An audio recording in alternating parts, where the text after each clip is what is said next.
Hola a todos. El tema de hoy es ¿cuál es tu apellido?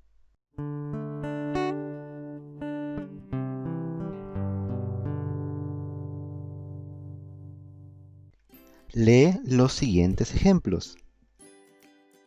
Hola Andrea, ¿cuál es tu apellido? Mi apellido es García. ¿Y el tuyo? Mi apellido es Sánchez. Buenos días, Pedro.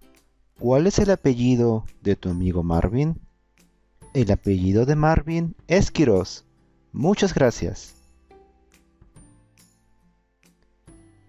Hola amigos, ¿cómo se llaman?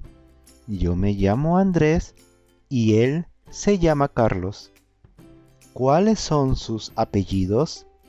Mi apellido es Castro y el apellido de Carlos es Flores.